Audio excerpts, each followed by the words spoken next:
নমস্কার, হাই নিউজে সকলকে স্বাগত। সঙ্গে রয়েছে আমি রিম্পি। শুভ শারদীয়ার সকলকে শুভেচ্ছা জানিয়ে শুরু করছে নিউজ টুডে। আর শুরুতেই চোখ রাখবো আজকের হেডলাইন্সে।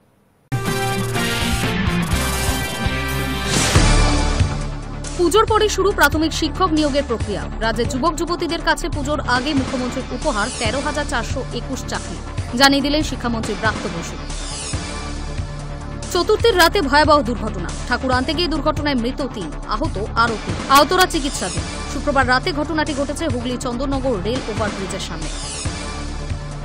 সন্তোষ মিত্র স্কোয়ারের পুজোকে ঘিরে শুরু রাজনৈতিক শোরগোল। সমাজ মাধ্যমে বিজেপি নেতা সজল ঘোষের দাবি, পুজো বন্ধ করার প্ল্যান চূড়ান্ত, জনমতই একমাত্র পথ। হাওড়া শিয়ালদা লাইনে রাতভর বিশেষ ট্রেন। পুজোর ভিড় সামলাতে বড় উদ্যোগ রেলের। শিয়ালদা ডিভিশনেও থাকছে বাড়তি সুবিধা। পুজোর পরে প্রাথমিক শিক্ষক নিয়োগের প্রক্রিয়া শুরু করতে চলেছে রাজ্য সরকার। শুক্রবার শিক্ষামন্ত্রী ব্রাত্য বসু বলেন, রাজ্যের যুবক যুবতীদের কাছে পুজোর আগে মুখ্যমন্ত্রীর উপহার 13,421 চাকরি। দ্রুত নিয়োগের ইন্টারভিউ প্রক্রিয়া শুরু করা হবে। পুজোর পরে প্রাথমিক নিয়োগের প্রক্রিয়া শুরু করতে চলেছে রাজ্য সরকার। শুক্রবার এই সুখবর জানিয়ে শিক্ষামন্ত্রী ব্রাত্য বসু জানান, রাজ্যের যুবক যুবতীদের কাছে পুজোর আগে মুখ্যমন্ত্রীর উপহার 13,421টি চাকরি। দ্রুত নিয়োগের ইন্টারভিউ প্রক্রিয়াও শুরু করা হবে। উল্লেখ্য, বৃহস্পতিবারই প্রাথমিক শিক্ষা পর্ষদ 13,421টি শূন্য পদের নিয়োগের বিজ্ঞপ্তি জারি করেছে। সমস্ত প্রাথমিক টেট উত্তীর্ণরা এই নিয়োগের আবেদন করতে পারবেন বলে পর্ষদের তরফে জানানো হয়েছে। কর্মরত প্রাথমিক শিক্ষকদের ক্ষেত্রে টেট বাধ্যতামূলক বলে নির্দেশ দিয়েছে সুপ্রিম কোর্ট। এদিন এক অনুষ্ঠান উপলক্ষে বিদ্যাসাগর একাডেমিতে সংবাদ মাধ্যমের প্রশ্নের উত্তরে শিক্ষামন্ত্রী বলেন, এটা নিয়ে আমরা চিন্তা ভাবনা করছি। আমাদের সংগঠনগতভাবে কিভাবে করা যায় কাজটি সেটিও দেখছি। তার আগে নিয়মকানুন এবং বিধি খতিয়ে দেখতে হবে। এদিন 4 গবেষক আশিস নন্দী, ভক্তি দে, অমিয় প্রসাদ সেন এবং সংযুক্তা বন্দ্যোপাধ্যায়কে বিদ্যাসাগর দিনময়ী পুরস্কার দেওয়া হয় বিদ্যাসাগর একাডেমির তরফ থেকে। তাদের হাতে পুরস্কার তুলে দেন শিক্ষামন্ত্রী ব্রাত্য বসু। অনুষ্ঠানে উপস্থিত ছিলেন একাডেমির সচিব Achin Chakraborty. High news network. চতুর্থের রাতে ভয়াবহ দুর্ঘটনাটি ঘটে যখন পোলবার শঙ্করঘাটি বারোয়ারি সদস্যরা ঠাকুর আনতে গিয়েছিলেন। ঠাকুর আনতে গিয়ে মৃত্যু হয় 3 জনের, আহত হন আরও 3 জন। আহতরা আশঙ্কাজনক অবস্থায় চিকিৎসাধীন। শুক্রবার রাতে এই ঘটনাটি ঘটেছে হুগলিতে।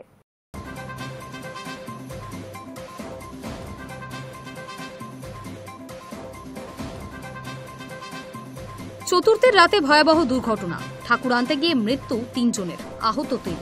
তারা আশঙ্কাজনক অবস্থায় চিকিৎসাধীন। শুক্রবার রাতে ঘটনাটি ঘটেছে হুগলিতে। পুজোর আবহে এই দুর্ঘটনায় শোকের আবহ গোটা পাড়ায়। মৃতদের নাম ভাস্কর দেবধারা, প্রীতম চক্রবর্তী ও স্বপন দে। তাদের মধ্যে ভাস্করের বাড়ি সুগন্ধা শঙ্করবাটি এলাকায়, বাকি 2 জন চন্দননগর কাটাপুকুর এলাকার বাসিন্দা। জানা গিয়েছে, ঠাকুর অন্য একটি গাড়িতে তুলে 4 চাকা গাড়িতে ফিরছিলেন 6 জন। চন্দননগর রেল ওভারব্রিজ থেকে নামার সময় দ্রুত গতিতে ছুটতে থাকা গাড়িটি নিয়ন্ত্রণ হারিয়ে ফেলে। এরপরই রাস্তার পাশে সাজিয়ে রাখা ইটের দেওয়ালে সজোরে ধাক্কা মারে সেটি। গাড়িটিতে চালক সহ ছিলেন 6 জন। ঘটনাস্থলে মৃত্যু হয় 2 জনের। 4 জনকে রক্তাক্ত অবস্থায় উদ্ধার করে চন্দননগর মহকুমা হাসপাতালে নিয়ে যাওয়া হয়। সেখানে 1 জনের মৃত্যু হয়। আহতদের মধ্যে 1 জনের অবস্থার অবনতি হওয়ায় তাকে এসএসকেএম হাসপাতালে পাঠানো হয়েছে। বাকিরা চন্দননগর হাসপাতালে চিকিৎসাধীন। ঘটনার খবর পেয়ে দুর্ঘটনাস্থলে পৌঁছায় চন্দননগর ও পোলবা থানার পুলিশ। শঙ্করবাটি কি? শঙ্করবাটি প্রাথমিক বিদ্যালয়। আর ঘটনাটা ঘটেছে আমাদের চন্দননগর ওভারব্রিজ থেকে নামার মুভমেন্ট হয়েছে। ইটের গাদাকে ধাক্কা মেরে সঙ্গে সঙ্গে 2 জন আমরা স্পট ডেড।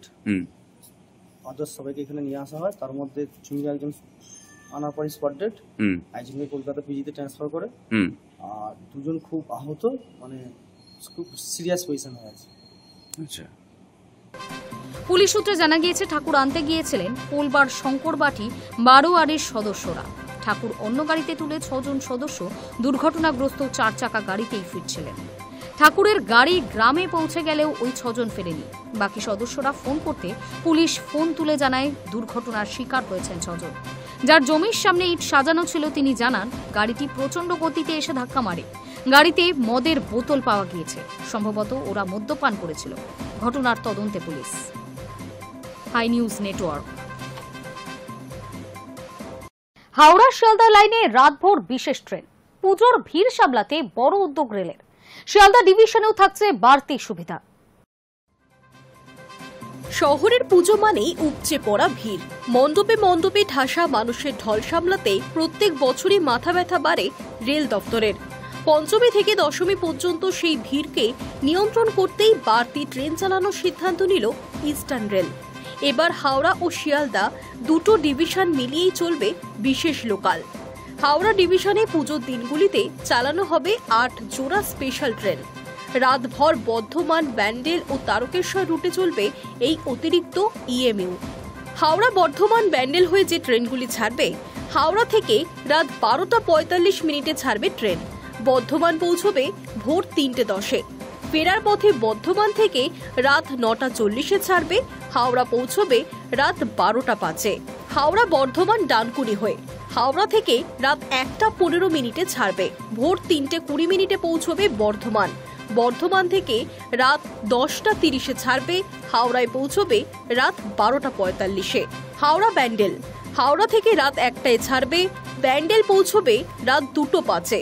ব্যান্ডেল থেকে ফিরবে রাত 11:30টায়, হাওড়ায় পৌঁছবে রাত 12:35। শেওড়াফুলি তারকেশ্বর শেওড়াফুলি থেকে রাত 12:30 ছাড়বে, তারকেশ্বর পৌঁছবে রাত 1:20-তে। ফেরার সময় তারকেশ্বর থেকে রাত 11:15 ছাড়বে, শেওড়াফুলি পৌঁছবে রাত 12:05। পাশাপাশি কিছু নিয়মিত ট্রেনেও পরিবর্তন আনা হয়েছে, যেমন 63501 হাওড়া বর্ধমান মেমু পুজোর দিনগুলিতে রাত 1:45 হাওড়া থেকে ছাড়বে এবং ব্যান্ডেল পর্যন্ত সব স্টেশনে থামবে। অন্যদিকে 37220 ব্যান্ডেল হাওড়া লোকাল ভোর 5:40 ব্যান্ডেল থেকে ছাড়বে। শিয়ালদা ডিভিশনেও থাকছে বাড়তি সুবিধা। পঞ্চমী থেকে দশমী পর্যন্ত চলবে মোট 31টি স্পেশাল লোকাল। এর মধ্যে শিয়ালদা মেন ও উত্তর সেকশনে 19টি এবং দক্ষিণ সেকশনে 12টি বিশেষ ট্রেন চালানো হবে। রেলের দাবি, শহরের পুজোর ভিড় সামলাতে বাড়তি ট্রেনই একমাত্র ভরসা। জেলা মফস্বল থেকে কলকাতার মণ্ডপে মণ্ডপে ঠাকুর দেখতে আসেন হাজার হাজার মানুষ। তাদের জন্য বাড়তি ট্রেন চালানো ছাড়া উপায় নেই। রেলের এই উদ্যোগে খুশি আমজনতা। High news network. Santosh Mitra স্কয়ারের পুজোকে ঘিরে শুরু রাজনৈতিক শোরগোল। সমাজ মাধ্যমে বিজেপি নেতা সজল ঘোষের দাবি, পুজো বন্ধ করার প্ল্যান চূড়ান্ত, জনমতই একমাত্র পথ। সন্তোষ মিত্র স্কয়ারের পুজোকে ঘিরে শুরু হয়েছে রাজনৈতিক শোরগোল। বিজেপি নেতা ও কাউন্সিলর সজল ঘোষ সামাজিক মাধ্যমে লিখেছেন, পুজো বন্ধ করার প্ল্যান চূড়ান্ত, জনমতই একমাত্র পথ। তার অভিযোগ, চক্রান্তের মাধ্যমে পুজো বন্ধ করার চেষ্টা করা হচ্ছে, যার সঙ্গে পুলিশ ও রাজনৈতিক নেতাদের একাংশ জড়িত বলে সজলের অভিযোগ। তবে পুলিশ জানিয়েছে, অভিযোগ ঠিক নয়, ভিড় নিয়ন্ত্রণ রুখতে প্রয়োজনীয় পদক্ষেপ গ্রহণ করা হচ্ছে সর্বত্র। ফেসবুক পোস্টে সজল ঘোষ আরও উল্লেখ করেছেন, শিয়ালদা স্টেশন চত্বর জুড়ে পুলিশ যত্রতত্র ব্যারিকেড করেছে, যা উদ্দেশ্য প্রণোদিতভাবে দর্শনার্থীদের বাধা দেওয়ার জন্য করা হয়েছে, যার জেরে মণ্ডপে দর্শনার্থীরা ঢুকতে পারছে না, গাড়ি প্রবেশও বন্ধ। সজল ঘোষের দাবি, যারা ব্যারিকেড ভেঙে প্রবেশ করছে তারা ছাড়া অন্য কেউ মণ্ডপে ঢুকতে পারছেন না। ফেসবুকে তিনি ব্যারিকেড ভেঙে দর্শনার্থীদের প্রবেশের চেষ্টা করছে এমনও ছবি ও ভিডিও পোস্ট করেছেন। সজল বলেন, মাঠের গেট পর্যন্ত গাড়ি চলছিল, এখন পুরোপুরি উল্টো ছবি। প্রশাসন যেন পুজো বন্ধ করে দিতে বাধ্য করছে। উল্লেখ্য, সন্তোষ মিত্র স্কয়ারের এবারের পুজোর থিম অপারেশন সিন্দুর, যা সামাজিক মাধ্যমে ইতিমধ্যেই প্রশংসিত হয়েছে। তবে সজল ঘোষ অভিযোগ করছেন, শুরু থেকেই পুলিশ পুজো আটকানোর চেষ্টা করছিল, একাধিকবার নোটিশও দেয়। এবার পুজো বন্ধ করতে পুলিশ উঠে পড়ে লেগেছে। High news network. চতুর্থের সন্ধ্যায় উদ্বোধন হয়ে গেল নিউটাউন সিসি ব্লক পুজো সমিতির 14তম বর্ষে এই বছরের থিম ঐক্য। এই পুজো উদ্বোধনে উপস্থিত ছিলেন আসন্ন ছবি হুলের সদস্যরা, ছিলেন পরিচালক আবির রায়, অভিনেতা তথা চিকিৎসক কিঞ্জল নন্দ, অভিনেতা দেবাশিস মণ্ডল, অভিনেতা সুহত্র মুখার্জি সহ প্রমুখ।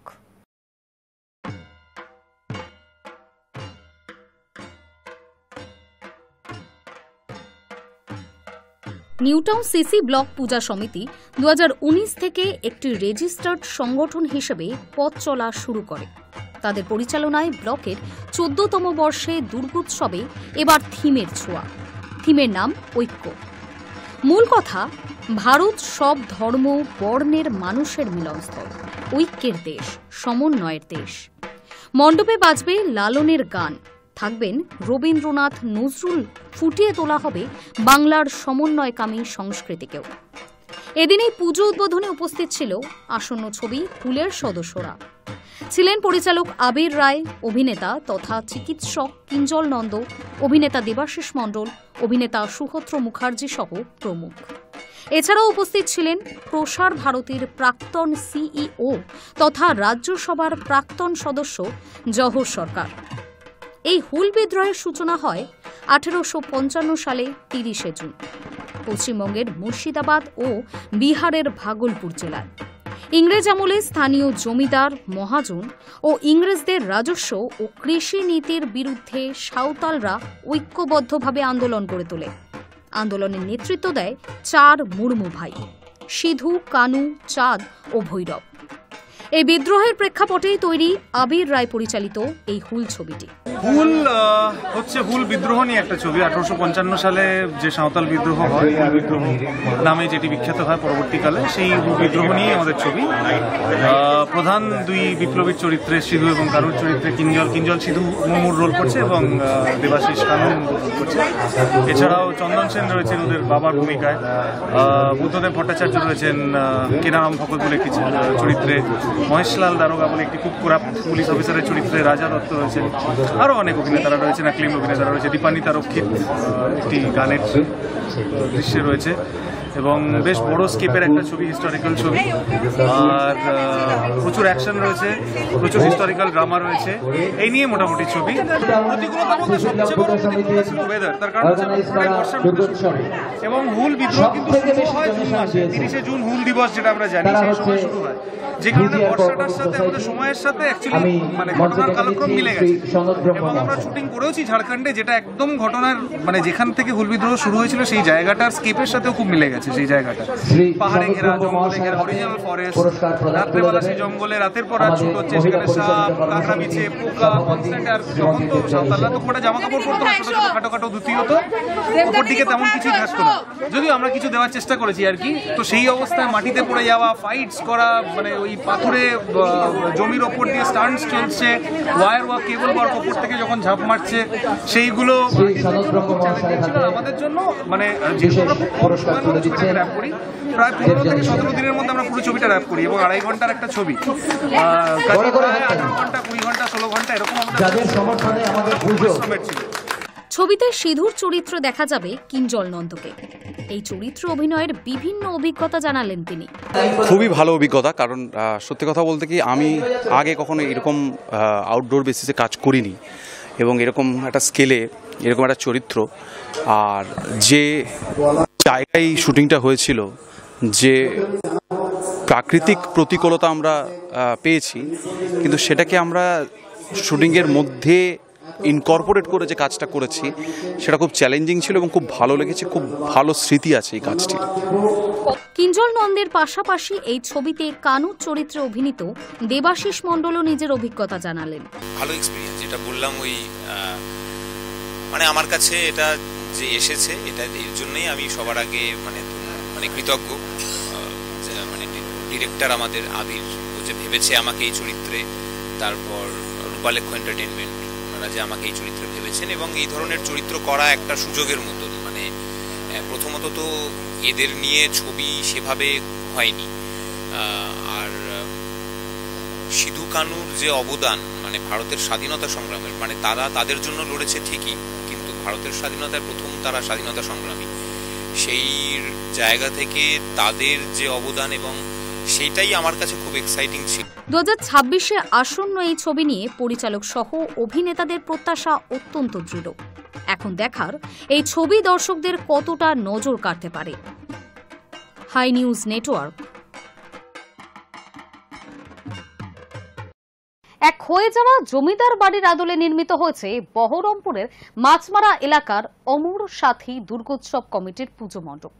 ওই পুজো কমিটি রজত জয়ন্তী বর্ষে পুজোর থিম হিসেবে বেছে নিয়েছেন ভূত বাংলোকে। সেই সঙ্গে মণ্ডপে দর্শনার্থীদের টানতে পুজো উদ্যোক্তাদের ক্যাচ লাইন ভূত বাংলোয় দশভুজা, যা অন্য মাত্রা এনেছে। মুর্শিদাবাদের বিভিন্ন প্রান্তে ছড়িয়ে রয়েছে অগণিত জমিদার বাড়ি। উত্তরসূরিরা বিদেশ বিভুঁইয়ে চলে যাওয়ার কারণে সেই সকল জমিদার বাড়ি জীর্ণ হয়ে ভূত বাংলোতে পরিণত হয়েছে। তেমন এক ক্ষয়ে যাওয়া জমিদার বাড়ির আদলে নির্মিত হয়েছে বহরমপুরের মাছমারা এলাকার অমর সাথী দুর্গোৎসব কমিটির পুজো মণ্ডপ। এই পুজো কমিটি রজত জয়ন্তী বর্ষে পুজোর থিম হিসেবে বেছে নিয়েছেন ভূত বাংলো। সেই সঙ্গে মণ্ডপে দর্শনার্থী টানতে পুজো উদ্যোক্তাদের ক্যাচ লাইন ভূত বাংলোয় দশভুজা, যা অন্য মাত্রা এনেছে। কারণ ভূত নিয়ে গা ছমছমে রোমাঞ্চ বোধ করেন আমজনতা। ফলে ভূত বাংলোতে মা দুর্গাকে সপরিবারে দর্শন করার স্বাভাবিক কৌতূহল থেকে পুজো মণ্ডপে ভিড় বাড়বে বলেই ভীষণভাবে আশাবাদী পুজো উদ্যোক্তারা। এবছর হচ্ছে ভূত বাংলোয় দশভুজা। এটার আসল উদ্দেশ্য যেটা, যে জমিদার বংশে যখন জমিদার প্রথা প্রচলিত ছিল, তখন যে সমস্ত দুর্গাপুজো যেভাবে হতো, সেই সমস্ত পুজোর জমিদাররা যেভাবে পূজা পরিচালনা করতো এবং তাদের অনেক কিছু কুকীর্তি, জমিদারদের অনেক কিছু কুকীর্তি আমরা সেই সময় দেখতে পেতাম। তা সেই সমস্ত তাদের যে সেই কুকীর্তির ফলস্বরূপ তারা কিন্তু প্রেতাত্মার তারা আক্রমণ হয়ে বসে থাকতো। জমিদারদের সেই সমস্ত পুরনো বাড়ি আজও পড়ে আছে, অনেক জায়গায় ভেঙে পড়ে আছে। সেই সমস্ত জায়গায় সেই রকম একটা জায়গায় যে ভাঙা বাড়িতে প্রেতাত্মারা ঘুরে বেড়াচ্ছে, তারা দুর্গাপুজো করছে। এমন থিম বেছে নেবার কারণ হিসেবে পুজো উদ্যোক্তারা জানান, আমাদের জেলা জুড়ে অনেক জমিদার বাড়ি রয়েছে, সংস্কারের অভাবে সেগুলি ধুঁকছে, ভূত বাংলোতে পরিণত হয়েছে সেগুলি। সেই জমিদার বাড়িগুলিকে দর্শনার্থীদের চেনানোর পাশাপাশি দ্রুত সংস্কার করে তার ঐতিহাসিক গুরুত্ব তুলে ধরা তাদের উদ্দেশ্য। বহরমপুরের নামি দামি পুজো কমিটি যখন সুউচ্চ বাহারি মণ্ডপ ও চোখ ধাঁধানো আলো দিয়ে একে অপরকে টেক্কা দিতে ব্যস্ত, তখন এই প্রতিযোগিতা থেকে নিজেদেরকে সরিয়ে রেখেছেন তারা। তার বদলে পুজো মণ্ডপ থেকে বৃক্ষরোপণ, জলাভূমি রক্ষা করা এবং ক্যারি ব্যাগ বর্জনের মতো সামাজিক সচেতনতার বার্তা দেওয়াকেই বাড়তি গুরুত্ব দিয়েছেন তারা। অন্য পুজো কমিটি থেকে এটাই পার্থক্য রজত জয়ন্তী বর্ষে পা দেওয়া পুজো কমিটির। High news network.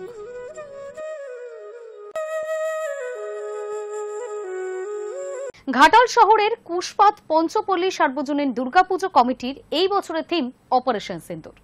অনন্য এক নজির ঘাটালের বুকে, যা শ্রদ্ধা জানাচ্ছে ভারতীয় সেনা জওয়ানদের এবং ভারতীয় নারীদের সাহসকে। মহিলাদের বিভিন্ন বার্তা দিয়ে ভারতীয় জওয়ানদের সম্মান জানিয়ে উদ্বোধন হলো এই পুজো মণ্ডপের। ঘাটাল শহরের কুশপাতা পঞ্চপল্লী সার্বজনীন দুর্গাপুজো কমিটির এবছরের থিম অপারেশন সিন্দুর। অনন্য এক নজির ঘাটালের বুকে, যা শ্রদ্ধা জানাচ্ছে ভারতীয় সেনা জওয়ানদের এবং ভারতীয় নারীদের সাহসকে। মহিলাদের বিভিন্ন বার্তা দিয়ে ভারতীয় জওয়ানদের সম্মান জানিয়ে উদ্বোধন হয়েছে এই পুজো মণ্ডপের। ঘাটালের কুশপাতা পঞ্চপল্লী সর্বজনীন দুর্গাপুজো কমিটির পুজো এবার ৩১তম বর্ষে পদার্পণ করল।